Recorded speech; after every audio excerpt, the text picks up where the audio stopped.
اللہ ہے کہاں رہا؟ وہاں پہ سرکا ہے ادھر کا.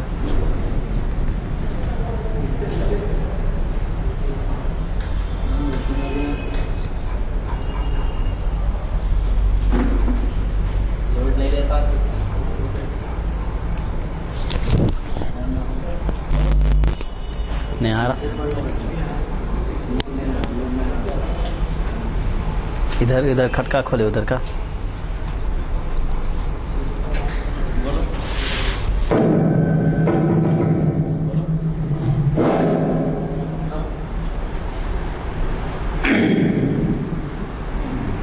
السلام علیکم ورحمۃ اللہ وبرکاتہ. اعوذ باللہ من الشیطان الرجیم.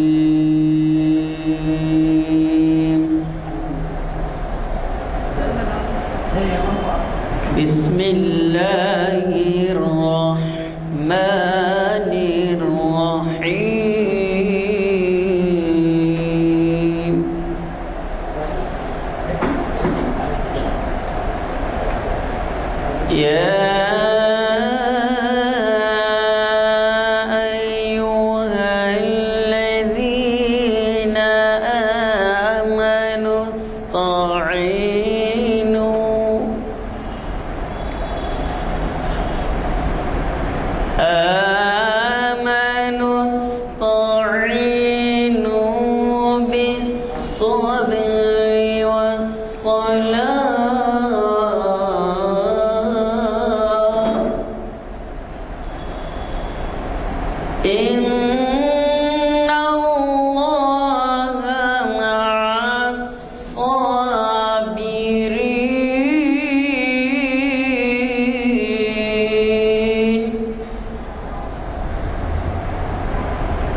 وبشر الصابرين.